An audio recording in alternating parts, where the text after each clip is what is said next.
Pessoal, então, sobre os mapas, né, primeiramente vou mostrar aqui para vocês como é que nós vamos fazer o nosso cronograma aí. Vocês estão sabendo aí que a gente está com, vamos atravessar aí até o dia 30, né, infelizmente foi uma necessidade aí, a gente tem que respeitar as necessidades governamentais. E aí eu vou colocar aqui para vocês, está disponível também no portal, tá? Esse nosso cronograma, tá? Para vocês, só mostrando aqui para vocês e aproveitar ele também para mostrar uma ideia. Vocês estão vendo ele aí, esse vai estar disponível, tá? É o agendamento de todas essas nossas aulas, e ele vai estar, ele entrou em tela cheia aí para vocês, beleza? Então, ó, tá aqui nossa disciplina, coloquei todos os dados porque nós temos aí, eu não sei o que pode estar acontecendo, depois eu até vou perguntar novamente e deixar aberto aí no canal e aqui para nós também. Vocês aí estão aqui conosco, mas estamos tendo dos 28 pessoas que estão no canal, tem poucas pessoas, assim, no geral, em relação até a outras disciplinas que estão entrando no nosso online aqui, mas não tem problema, a gente está com também. Eu entendo que muitos também estão trabalhando e tudo mais, e a gente tem a possibilidade depois de ver pelo canal. Então eu coloquei aqui para vocês todas as informações, até gostaria que vocês repassassem entre todos. De toda forma eu vou pôr no canal, vou pôr no grupo, tá até aqui o link para entrar no grupo, tá? E eu já deixei aqui elencado para vocês todas as nossas atividades que nós vamos fazer aí. Na verdade vão ser aulas, eu vou preferir mais a gente fazer os mapas mentais, para que a gente possa colocar isso como uma forma de atividade, tá? Então essa vai ser o nosso agendamento, ele está todo montado, inclusive com os links que eu já deixei pronto de cada uma das nossas próximas aulas, tá? Que aí a gente vai conectar muita coisa aqui, porque o que eu quero fazer com vocês é a gente trabalhar com um mapa. Eu tenho recebido até alguns feedbacks muito bons, até de outras turmas, outras disciplinas, falando sobre como está ajudando o mapa mental, porque querendo ou não, a ideia que a gente está trabalhando com eles, e eu recebi alguns de vocês, acho que de todo mundo que está aqui conosco hoje, eu recebi o mapa mental, eu faço algumas considerações para vocês em relação a eles, para que vocês possam desenvolver os próximos mapas. Consideração, porque o mapa mental ele é feito para poder colocar lá uma fotografia do processo da forma da qual você entende, né? Porque o que acontece? Eu estava até aproveitando para dar uma geral em casa aqui, fazendo algumas limpezas gerais aí, peguei até uma antiga. Normalmente é o que acontece quando a gente vai em congresso e tudo mais, a gente sempre ganha uma caderneta para você anotar, uma caneta personalizada, e aí dentro disso daí eu encontrei que eu fui a um congresso há uns 5, 6 anos atrás, em que à medida que o palestrante ia falando, eu ia anotando, que é algo que eu sugiro para vocês nessa nossa aula, nas aulas dos outros professores, em que vocês vão anotando aquilo que vocês acham importante para depois montar um mapa mental, né? Então eu coloquei para vocês sobre a aula e eu recebi vários mapas mentais de várias maneiras diferentes, que é o ideal que eu gostaria inclusive, porque lá vocês colocaram controle de processamento de erros, e falaram sobre várias questões. Qual que é a vantagem? E eu percebi que alguns de vocês me mandaram com o Mind Master, me mandaram um manual, tiraram uma foto, acho que não me engano foi você, né, Matheus, que me mandou a foto em PDF, né? Então, o que fica legal dentro desse processo? Vocês, né, criando ali várias coisas, aproveitando, por exemplo, o Matheus me enviou, que foi, né, um mapa com várias conexões e alguns pequenos textos. Se você entender assim, beleza. A minha sugestão se tentar aprimorar dentro dessa forma, colocar mais palavras-chave, para poder ficar até uma coisa do ponto de vista do mapa mesmo, ele ficar um pouco mais clean, digamos assim. Por quê? Qual que é a ideia principal do mapa? É que vocês depois consigam fazer igual eu estava falando que eu fiz. Eu peguei depois essa anotação que eu tinha lá em relação a esse congresso que eu fui criando várias anotações sobre palavras-chave, algumas frases, algumas questões nesse sentido. E depois, à medida que eu ia, né, concatenando as ideias, juntando aqueles procedimentos, na página seguinte eu ia meio que colocando um mapa, né, colocando o que era o assunto, quando às vezes era uma coisa que estava mais dinâmica, eu colocava aquele assunto ali no meio, já ia puxando e já criando um mapa. E a hora que eu fui pegar ali, depois de 6 anos mais ou menos que eu estava no congresso, eu me lembrei de tudo. Por quê? Essa é a ideia do mapa, para ele ficar gravado. Porque o que acontece? Eu sei que a gente está aqui numa questão online, da qual a gente foi colocado aí, meio que nós não nos preparamos sempre, tipo assim, foi uma coisa bem do nada, porque foi o avanço do vírus, né? Nós como biomédicos, vocês sabem muito bem o quanto isso é complicado do ponto de vista de acionamento aí de saúde pública e epidemiologia, e aí a gente aqui está trabalhando com esse critério online, com esse critério de trabalhar com as aulas e estudar, e o que eu tenho certeza absoluta que a gente vai conseguir fazer com esses mapas. Quando a gente voltar para a sala de aula, está em processo ao longo do mês, o pessoal vai avaliar que teoricamente vai até o dia 30, mas pode ser que volte antes, e eu espero que vá só até o dia 30 mesmo, né? Então, depois vocês vão... O que vai acabar acontecendo? Quando a gente voltar para a sala de aula, querendo ou não, a gente vai fazer, eu mesmo vou fazer meio que uma revisão de muitos conteúdos que a gente foi vendo aqui ao longo desse tempo. Só que se você pegar pelo mapa e a gente trabalhar lá, porque eu não vou conseguir, imagina se eu for ter que dar revisão de aula por aula que a gente viu aqui, vai ser mais um mês para frente. Então não vai dar certo. Porque quando a gente voltar, aí é que vão ser marcadas as provas e tudo mais, as atividades, a gente vai entrar num consenso aí bem tranquilo. Só que o que é a minha sugestão? Com os mapas prontos, o que a gente pode fazer? Em cada uma das aulas que a gente voltar ali para poder fazer uma conexão para entrar aí nos estudos dirigidos, tanto que eu até tirei do portal, porque eles normalmente são feitos para vincular à prova, então, mas eu prefiro que a gente faça eles, até alguns falam, mas pode deixar, a gente entendeu que não precisa para a prova, mas eu queria não deixar ele lá por enquanto, porque depois eu quero usar ele para a gente revisar tudo outra vez, entendeu? E os mapas vão ajudar muito vocês, porque não adianta nada a gente ficar aqui, até eu perguntei antes se estava todo mundo aí, fica até um recado aí, tem umas coisas que eu não entendo por quê, mas acontece. Tinha alguns alunos, não foi o caso de vocês aqui, outros professores que reportaram, porque alguns professores estavam colocando aqui, por exemplo, os alunos estavam entrando, aí os professores às vezes até tiravam um print, etc., até para ver quem está acompanhando, entender por que o outro não estava. E depois foi descobrir que tinham vários alunos, até foi descobrir por causa de uma dúvida. Um outro aluno, não sei, perguntou uma dúvida para o professor, sendo que ele teoricamente estava no ao vivo aqui. Não, aí descobriu que na verdade o aluno só colocou online aqui e não estava no celular, era só para aparecer o nome aqui. Não adianta para nada fazer isso daí, né? Mas, então por isso que eu tô fazendo questão sempre da gente conversar e ver tudo aqui. Estou vendo que vocês estão falando aqui sobre... Tá ouvindo? O áudio dele tá ok, beleza? Um ruído. Ah, esse ruído aí eu não sei se vai ser bendito desse computador meu aqui, viu? Eu já estou até dando um jeito nisso. Como se fosse uma ventoinha, né? Que eu acho que quem falou aqui, a Bianca falou. Acho que esse aqui deve ser do computador. É do computador mesmo. Isso aqui depois eu tenho que dar um jeito de dar uma resolvida. Até depois eu não consigo abafar ele aqui agora, mas... Enfim, eu vou falando aqui bem próximo para não ter problema de vocês ouvirem certinho.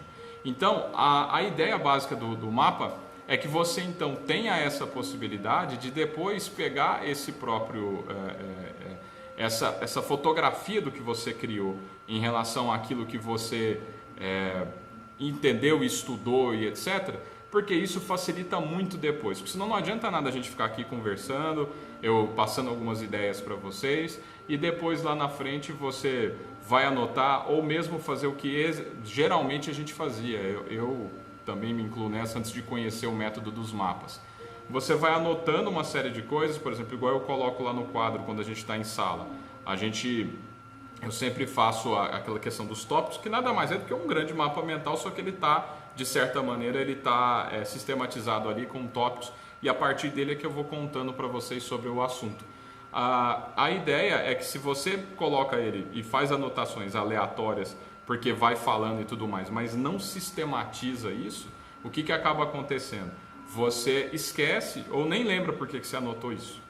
E isso depois, lá na frente, gera um problema porque você não vai lembrar. E isso vai ser tão visível agora porque com o mapa vocês vão lembrar. tá? Tô vendo aqui que a Amanda falou, beleza, não tem problema não. Eu sei que muitos estão trabalhando, tranquilo, e depois por isso que eu também faço questão de deixar essa aula gravada para que quem não estava com a oportunidade de estar aqui porque estava trabalhando vai poder ver lá no canal. Bom, então em relação aos mapas, então mais uma vez, recebi, né, vários mapas de vocês todos, achei muito bom, vocês estão no caminho certo. Eu vou depois um a um de vocês responder os mapas e dando aí uma orientação, alguma ideia sobre como é que você pode fazê-lo ainda melhor, tá? Mas a minha sugestão tentem também usá-los para outras disciplinas, tá? Em que você vai poder juntar essas ideias. Ontem mesmo eu estava conversando com o pessoal da enfermagem, perguntei para eles que aula eles iam ter, perguntei para o pessoal da bio mesmo, que aula que eles iriam ter na próxima, depois dessa minha aqui, eles iam ter aula de hemato, e aí até eu expliquei, mostrei para eles, falei assim, ó, na aula de hemato mesmo, se você pegar que eles iam ter sistema ABO, o ABO, quando você faz uma análise dele lá, nada mais é também do que um mapinha de processo de tipagem sanguínea de alguns que podem doar para alguns, que podem, alguns são receptores, outros doadores, enfim, vocês conhecem bem. Então você nada mais faz do que um mapa mental. Mas vai aí também mais uma dica para vocês. Não adianta, tenho absoluta certeza que vocês não fizeram isso. Mas se você fizer um mapa mental sem ler sobre o assunto, sem estudar sobre o assunto, sem pegar o nosso material que está no portal para fazer a leitura, ou mesmo sem assistir a aula que está lá gravada no canal, para depois, a partir dela, criar o seu mapa, já pensou? É como se você criasse um mapa do tesouro sem saber nem que tesouro é esse. Porque se você não entender aquilo que você está escrevendo, nada vai adiantar, gente. Então você não vai, como eu acabei de dizer, se você, no processo normal, que você vai anotando as coisas e você depois não se lembra do que você anotou e por que você anotou, é a mesma coisa no mapa mental, beleza? Então sempre fazer essa leitura, sempre fazer essa análise. Bom, e aí trazendo para o que eu queria complementar, que ficou faltando a gente falar na nossa aula passada, vocês já me enviaram aqui alguns mapas mentais e eu gostaria que depois a gente complementasse. Que eu coloquei aqui para vocês na nossa aula.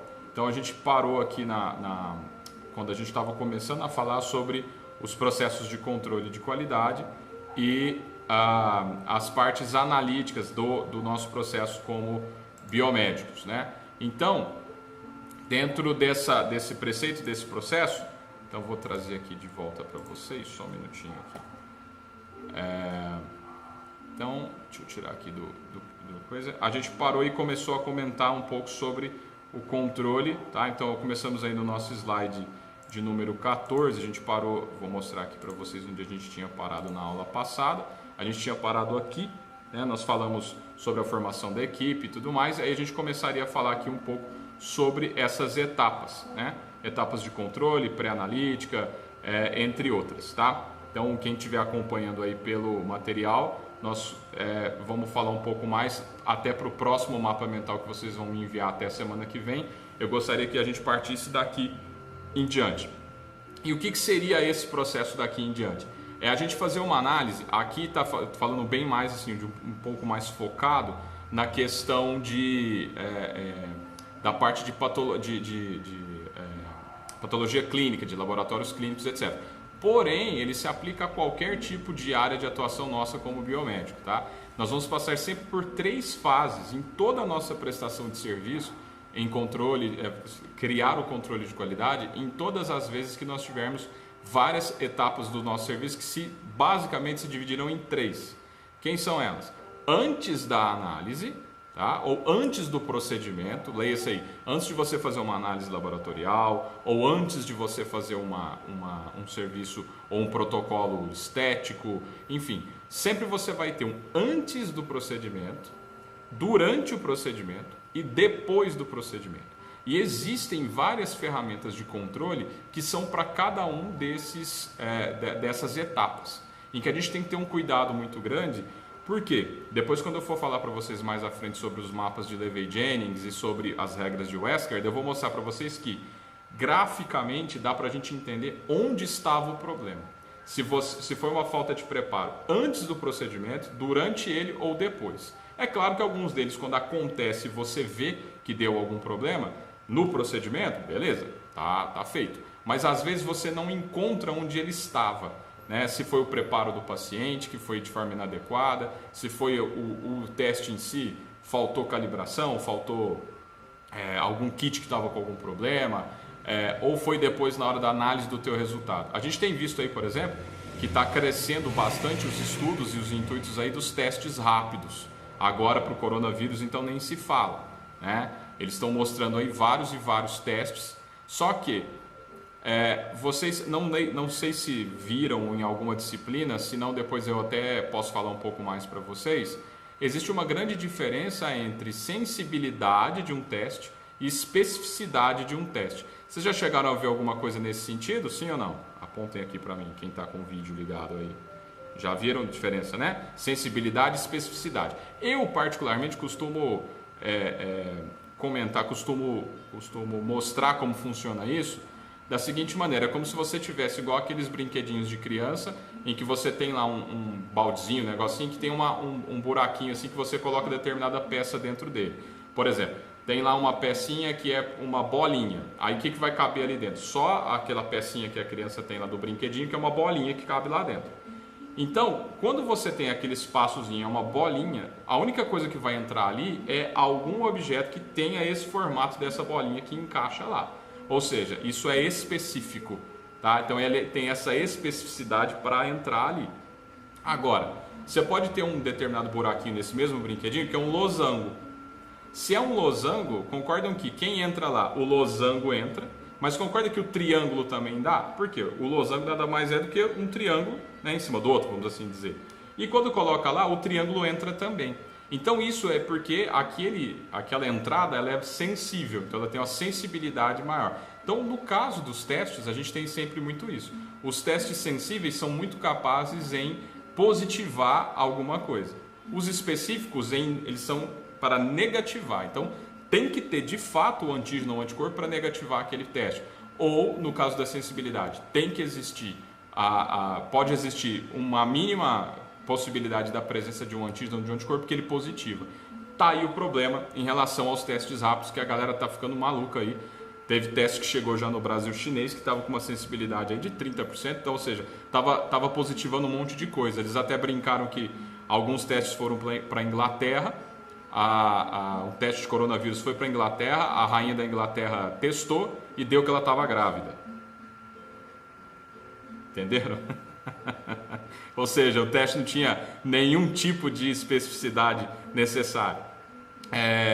Então, dentro dessa análise, é muito, muito importante a gente entender que, dependendo do que acontece durante do teu procedimento, a gente precisa entender onde é que aconteceu esse problema, tá? Então, por isso que eu coloquei no nosso material aí de aula sobre essas diferenças que eu gostaria que vocês dessem essa analisada. Nas etapas pré-analíticas, nós vamos poder ter muito problema em relação aos exames e sua requisição.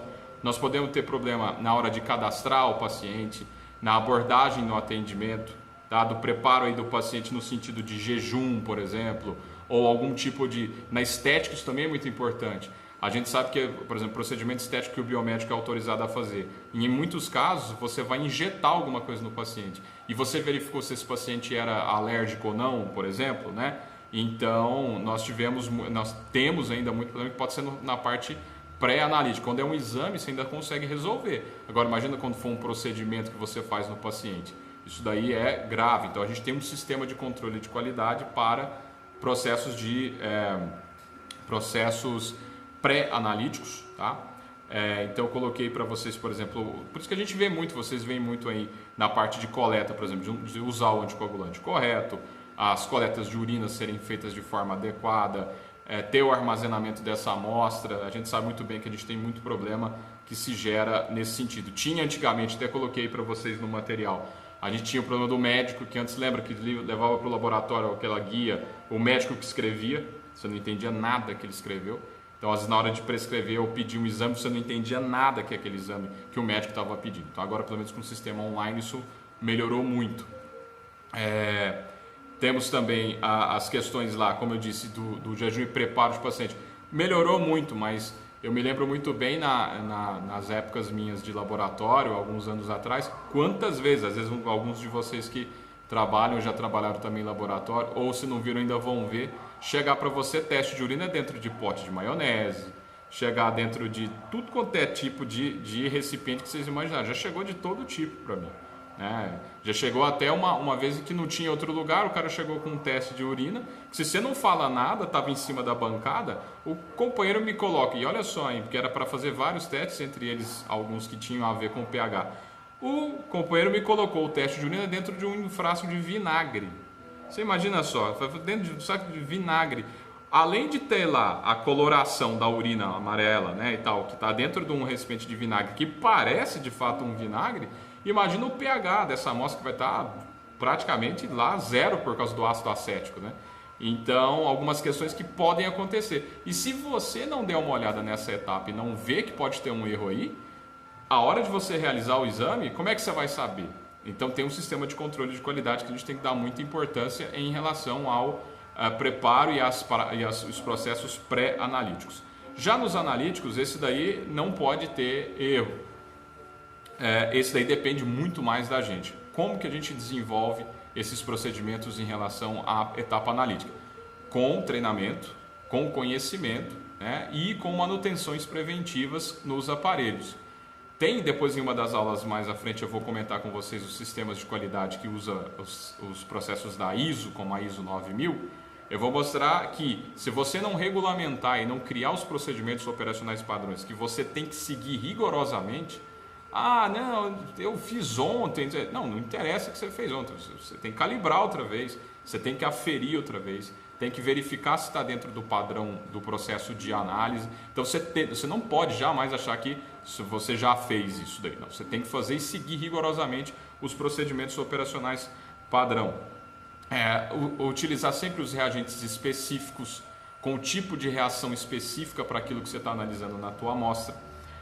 A qualidade desses materiais, tá? Não adianta você pegar, é uma falta de comunicação que nós na área biomédica e na área de técnica temos um problema muito grande.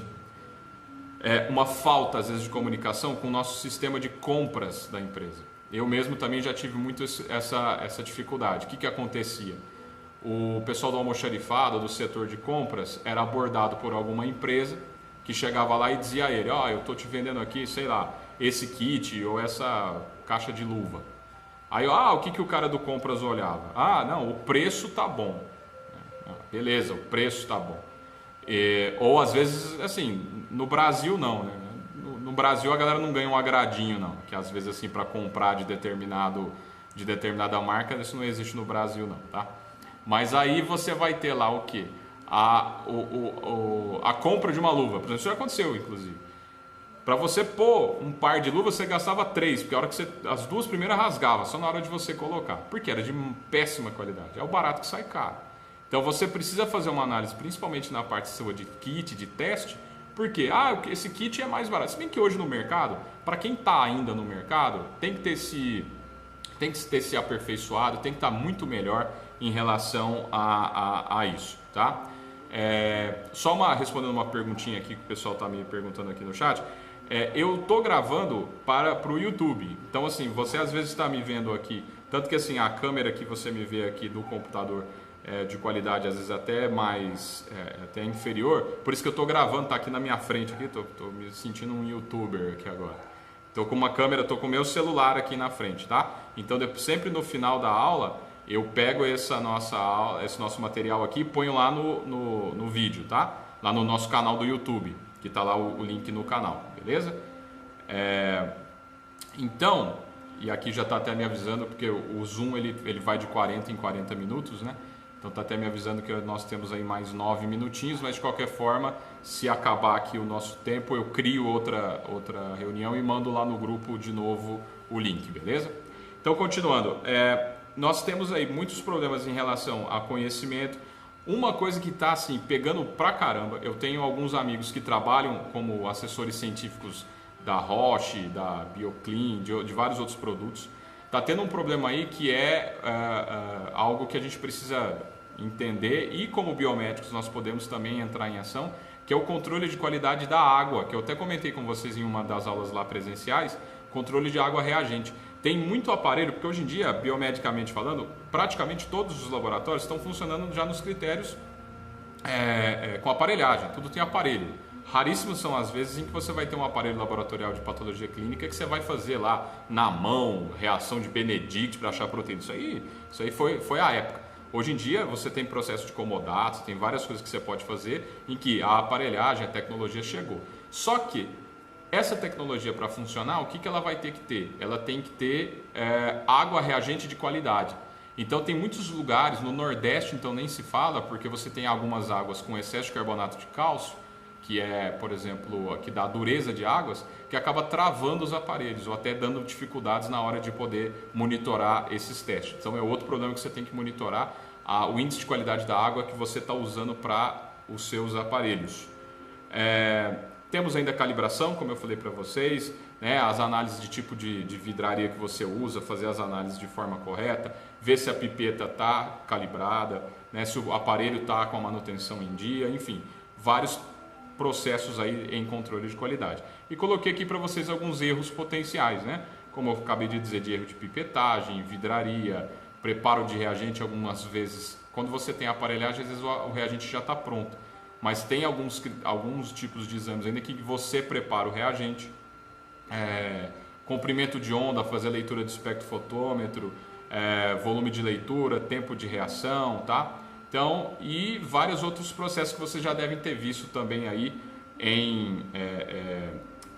em algumas outras disciplinas, como por exemplo, aqui mostrar aqui para vocês algumas coisas que vocês têm que tomar um cuidado na hora de ver antes de realizar o teste, como por exemplo aqui, ó, os graus de hemólise, né? Dependendo do tipo de teste que você vai fazer. Se o seu soro tiver muito hemolítico, você não pode realizar, porque teve algum problema de base na hora de realizar esse exame. Ou o que mais acontece, na maioria das vezes, que está aqui, que é a lipemia, né? Em que você tem alguns soros de pacientes que não fizeram o jejum direito, ou, principalmente, né? Ou, às vezes, de fato, pacientes que estão com um risco agravado aí, mas que você tem aqui em relação à análise e leitura que evita essa produção. Só que a grande vantagem é que nós estamos tendo tanto aparelho novo que alguns deles, quando faz a leitura inicial, já pergunta para o usuário se o soro, né, ele já verifica que o soro está hemolítico e ele pergunta já, dizendo que esse soro está ok, você viu que ele está hemolítico, ele está lipêmico, você viu e está ok para você fazer isso, tá? E nas etapas pós-analítica, ou seja, depois que a gente realiza esses exames, nós vamos poder ter alguns critérios. São mais difíceis, mas podem acontecer. Que é na hora de você analisar o resultado no dado clínico, se você teve a análise da garantia do controle de qualidade, ou seja, se você pode até ter feito todo o processo, mas você fez a análise de controle de qualidade antes de realizar, a parte de habilidade profissional, é óbvio que eu espero que a gente nunca incorra nesse erro, né? É claro. Alguns problemas que são considerados erros pós-analíticos, tá? Isso aí cai bastante em concurso.